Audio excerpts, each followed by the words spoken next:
Happy Sabbath, everybody. Oh, you guys are awake. This is good. I'm very happy to see you all here. Before we keep going, let's just have one more word of prayer. Dear God, thank you so much for today. Thank you for Sabbath, for Christmas time, for the ability to just sing praises to you and to experience you in our lives. Thank you for everybody in this room, for the Mod Podge of human beings that come together to just worship. We love you so much. In your name, amen. My name is Sarah Mae Julia Colon. I am a pastor. And coincidentally, I am also a woman. Growing up, I always found the gospel incredibly compelling. I always found myself doing more and more things in ministry.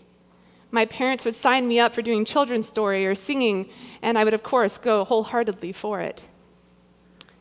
Soon, I was leading in Sabbath schools, and when I got to high school and college, I began to meddle in pretty much everything I could get my hands on. And I was soon leading out on campus and leading in these crazy experiences, and I was finding more and more that my heart was fullest when I could be with God. I fell into a rhythm of being obsessed with the beauty of the nature of God and how majestic, yet soft and tender and full of love the good news truly was. The gospel always fascinated me, and it drew me in and it filled me with so much awe. At first, I studied theology basically to decide if I truly believed in God or even was a Christian. But then as I dug a little bit deeper, I realized that there was so much more to it, and I was even more blown away by it than I had originally thought I could be. And soon, the fateful day came when I walked through the doors of seminary. So here's a question for you. How many of you have ever felt unwanted? Maybe not needed, maybe not in the right place.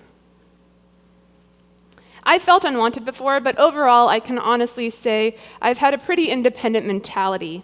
And I've never felt like I needed to be too much different than who I was because I'd always been just a little different. However, I can honestly say I never in my life felt as unwanted as the day I strolled into seminary. People actually followed me around, asking me if I was lost. People would comment on my class posts that we would do online and say things like, "Oh, you're smarter than I would have thought you could be." I got in trouble for pretty much everything. If I wore nice clothes, I would be accused of being a seductress.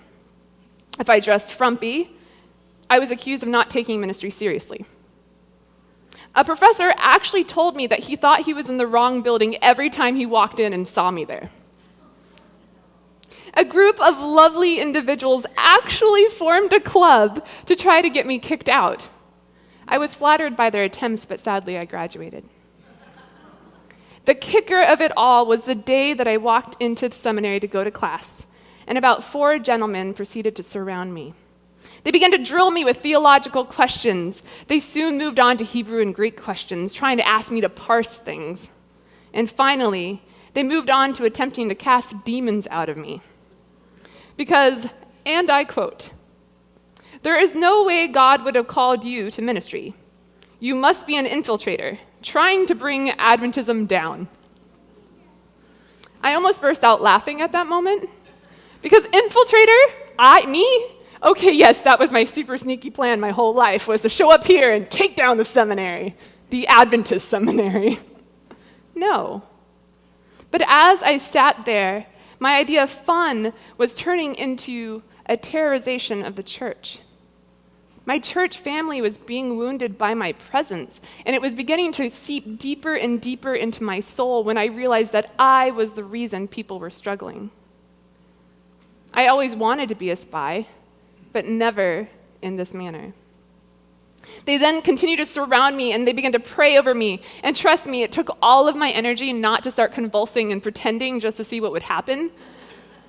But time went on, and their prayers got deeper and more pain-filled. And as they prayed, I realized that there was something that they needed, and that was healing. So I let them pray. And I figured everyone needs prayer, so I might as well take it. As they prayed to purifying my soul, I realized a little bit more how painful it must be for people that are faced with this on a daily basis. People that have been shunned and hurt by their church families, by God, by communities that are supposed to be supportive and loving, and they're there ripping out from under them the only hope that should truly be there. I closed my eyes and continued to pray.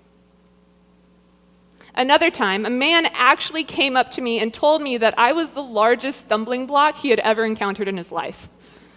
He said that I was the reason our church was suffering in the U.S. My friends would follow behind me through seminary, and they would actually just watch the trail of destruction that my mere presence would leave. And for a while, it was a game. I turned my life into a weird kind of movie that no one really wants to watch, but is weirdly entertaining. I found most of it funny, but it was also incredibly sad. I was heartbroken over the reality that I had it easy. I also realized how blessed I was to have the opportunity to even be present in order to create such crazy and intriguing scenarios to play out. I even emotionally continued to train myself to experience it all as a weird adventure, so that way it wouldn't hurt me or my relationship with God. There's so much more I can say about my experience, but I won't. What I will say is that I continue on, not because I fit in, but because there was something bigger out there. Because the message of Jesus is compelling to me. It's great. It's beautiful. It's magnificent. Now, let me be very clear. This is not me telling a tale of woe or asking for any type of sympathy from you all.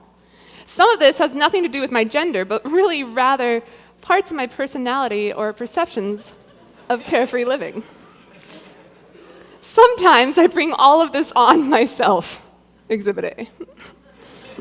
However, there is something incredibly sad about the isolation and disgust that was handed to me through fellow believers in the gospel.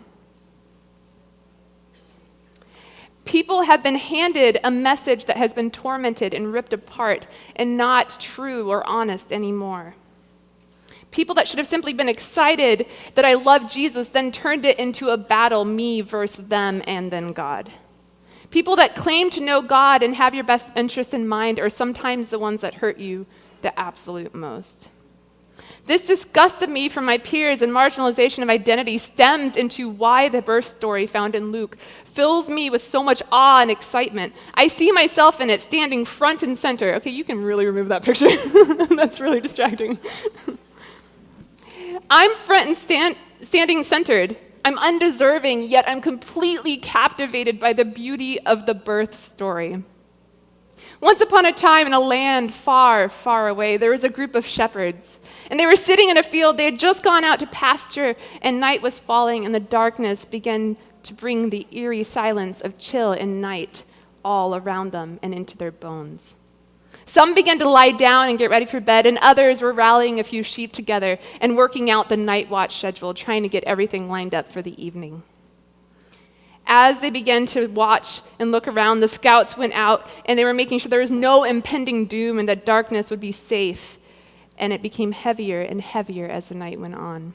The constellations began to dance on the dark canvas, and some of the younger shepherds began to lay down and gaze at the stars in absolute awe of the mystery and majesty of the galaxy.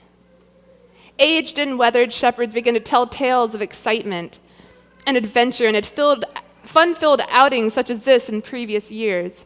Young ears leaned forward in anticipation to hear the battles that were fought against all of these elements. You see, being a shepherd was not an easy task. These groups of ragtag men were filled with battle wounds that weighed heavy on them. They were the protectors of hundreds and sometimes thousands, yet society viewed them as beggars and lowlifes that sucked the class out of classy. They would go away for days and weeks at a time and would come back travel-weary, smelly, exhausted, and sometimes wounded from some weird situation that came up with a wolf or a bear. They weren't in style, or most of them weren't even educated. They were hardworking, bottom of the totem pole, dirty, smelly wanderers that society judged but simultaneously needed in order to exist. Here, these men found community with each other, sharing stories, laughing, dreaming, admiring the night and nature, knowing that no one in society would welcome them except for this group. And this majesty of the night sky or open fields filled with crazy sheep. Here these men looked to each other for affirmation, and they found comfort in the anonymity, that's a word, anonymity, that the darkness brought. As the stories began to die down and evening moved forward, one of the young men noted the star constellations beginning to shift. As it began to shift, everyone sat up a bit straighter. They began to analyze the night sky as all of it began to become intensely aware of the bizarre movements and shifting of the typical rhythm of the night that they knew so well. As they stared intensely at the mystery of the night, suddenly bursting through the sea of darkness, a star came to life. A light shone like a beacon onto the whole group, lighting up the hill as if it was high noon. Chaos broke loose as the star began to speak in excited tones. Terror seized all the shepherds as they covered their eyes and faces in fear, some of them grabbing their staff and weapons, trying to protect, ready to defend the flock or each other. Finally, the words began to overpower this terrifying yet glorious scene. Do not be afraid. I imagine a pause as the angels excitedly look at each other and then back at this glowing being, and they're terrified, not sure how to handle or process this information. Do not be afraid. The voice continues, do not be afraid. I bring you good news that will cause great joy for all of the people. Today, in the town of David, a Savior has been born to you. He is the Messiah, the Lord. This will be my sign to you. You will find a baby wrapped in clothes and laying in a manger. Silence. Shepherds are confused and still slightly terrified, and yet they can't look away. One shepherd mutters, "What? Don't be afraid, there's a baby? What?"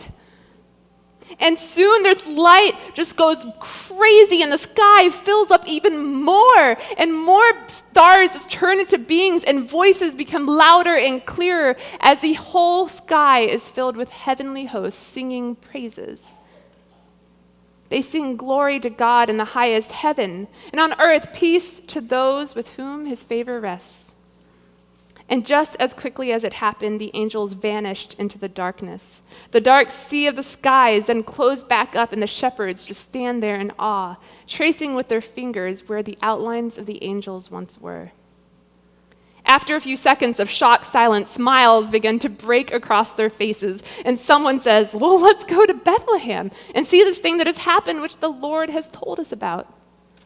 They begin to run and heave out directions for the quickest route to the manger where a royal baby is going to be housed. And the story of the shepherds and angels wrap up by saying, they found Mary and Joseph and the baby, who was lying in the manger. When they had seen him, they spread the word concerning what had been told them about this child. And all that heard were amazed at what the shepherds said to them. But Mary treasured up all of these things and pondered them in her heart. The shepherds returned, glorifying and praising God for all the things they had heard and seen, which were just as they had been told. There are so many things that zoom through my mind when it comes to this story. First off, can you imagine the angels gearing up to be able to tell this good news? All of them in heaven, high-fiving each other and dancing around, so excited. I finally get to tell these humans about what they're going to get. It's like Christmas morning when you're waiting to watch someone open the best present that you've ever bought. And there they are, super excited, ready to pounce, ready to go. And then, when they finally get the go-ahead, and when they're told whom they're going to tell, they find out it's not the Pharisees, it's not the leaders of the community. It's not the rich. It's not the cultured. It's a group of guys in the middle of a field that are uneducated, that nobody will believe. And for a moment, I can picture the angels pause. Who will believe them? Why would we tell them first? Shouldn't we tell someone else that can share it with everyone? And God says, no. The message remains. Go tell them the good news. Jesus has arrived. The angels didn't hesitate again. They were so stoked that they jumped through the dark skies and burst forth in majesty and shone that spotlight onto a group of men that have never seen anything so bright and glorious in their life. The angels knew that the shepherds may not be believed, but they did not know that the shepherds would follow up on the message so quickly. The good news filled them, and they began to seek Jesus instantaneously. The shepherds were just as shocked by the message and the honor that this message brought to them. The beauty of the shepherd is that they didn't try to set up a plot to convince the entire community. They stood up and ran for it. They ran towards Jesus. What they did when they got the good news was run with it. They got there first. They met baby Jesus.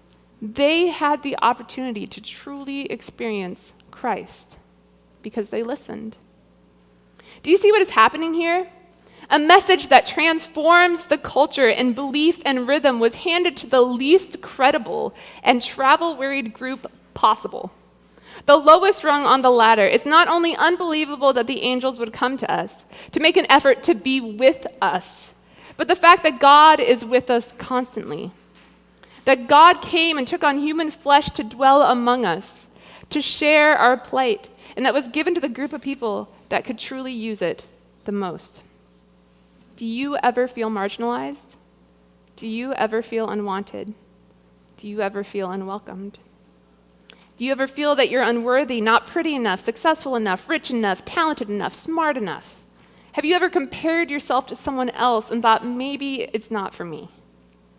Do you ever feel as if the good news is really just too good for you? Do you fall into the woe is me as a sinner mind frame? Or maybe I don't deserve any of this. Maybe martyrdom is your thing. Maybe you'll just go and dig a hole in the backyard and go, I can do it. Whatever it may be, this message is for you. This message is for me. That's why the glory and message and music and majesty was given to the lowest of the low, because it's more powerful to those that hurt and need it. When you aren't worthy, you realize how beautiful hope and grace truly are. Jesus came for us, all of us, the top of the food chain and the bottom. He came for us. We're called as believers to share the good news with everyone, sometimes to the people that we don't even think deserve it. We're supposed to show compassion and mercy and love to everyone that we encounter. We're supposed to reach into the murky corners of humanity and love deeply, losing the desire to be the judge. No matter their status, cool factor, career choice, whatever it may be, we are called to love everyone. The gospel message is very simple. Love. The angel's passion and energy that burst through the night sky are a prime and perfect example of how we should experience and love the gospel message. Unto you a child is born. This is a gift. During this thought, I began to struggle with a question that kept plaguing my mind. And this may just be me, but why is it that I am way more available to God when my life is falling apart? Why do I have to almost be completely marginalized for me to feel incredibly connected to my Savior? So real talk for a second. When my life is lining up perfectly, when I'm doing well, when I have my job kind of under control, my apartment's clean, when I have friends showing up and everything is going perfectly, my devotions suffer. My prayers begin to show up only at meal times.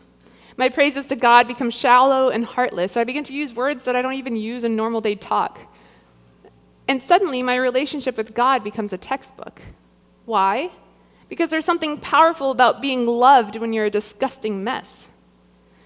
To realize you're still worthy when everyone else is pointing at you, shunning you, and being disappointed in you, that's where power comes in. And so then I began to struggle. What does this mean for me? Do I always have to be beaten down in order to truly experience God? The reality is, if mankind had been doing well at all, Jesus wouldn't have had to come. We all need Jesus, no matter what state we're in. But sometimes we take back our control of our lives and only realize our need for God when we crash our lives one more time. The good news is, for me, at any stage, it's for you at any stage. We all need Jesus. Sometimes we're more just open to it when we're hurting. I feel like as of late, everything revolves around shepherds. In Sabbath school, we've had a lot of King David talk, and I find it strange that a shepherd boy was the one that replaces King Saul. A warrior with the looks of a king, that was King Saul. Why would David be the one that replaces him? Because shepherds are protectors. and honest and loyal. Shepherds see a need and take it seriously. Shepherds are the pulse of humanity. God chose a shepherd to lead because he needed someone that was the pulse of humanity. Not only does this analogy hit home for Old Testament King David, but throughout most of Jesus' parables, he refers to himself as being a shepherd, or like a shepherd loves his sheep. He takes the base level of society and happily joins in. He reaches into that part that maybe people don't really relate to, and he says, this is who I am too. Jesus sees the shepherds and the average multitudes that surround him, and he meets them on every single one of their levels. The Pharisees and the self-sufficient folk in the community probably miss the beauty of Jesus' words and his character because they hear the word shepherd and suddenly turn away because it doesn't relate to them, because they're superior. It says, I come for the hurting and the broken. I'm here for you. I am with you. You are not alone. It's so fascinating to me that the angels constantly start their phrases with, do not be afraid. And Jesus then wraps up his words with, peace be unto you.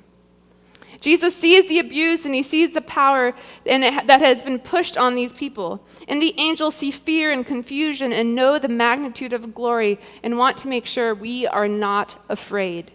This empowers the shepherds to be confident, to let go of their fear and doubt. This shows us a different kind of God than the God we've been handed over the years. One that is not here to create fear or stress in our lives, but the type that reaches the lowest of the low first.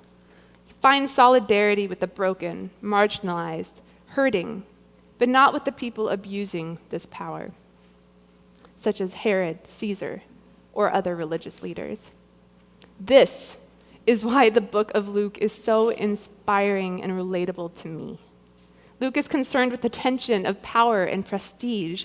He gets that salvation is healing, that it represents satar, peace, which means healing. That's the baseline of the story. Salvation is healing, not criminals that needed to be punished or someone that wants to punish someone, but salvation is for people that have been abused and hurt by a sick and broken system. Jesus sets us up for success. The Christmas story is a message for you and me, for people with systems that are ruining and hurting the people around us. I know that not all of us are marginalized, and I know I don't understand the true depth of pain. But let this be a reminder. God comes to everyone. He comes for everyone. No matter the amount of broken that we are, the angels sing out before him, do not be afraid. This is good news. You don't have to be scared. You don't have to deal with the oppressive expectations of who you're supposed to be according to culture or politics or religion. God is with us. God is with you and me. And then Jesus says, peace be unto you. My peace I give unto you. Let not your heart be troubled. I will restore you. I will heal you. You will no longer feel like you are lost or alone. You will no longer feel marginalized. I will bring you back to life.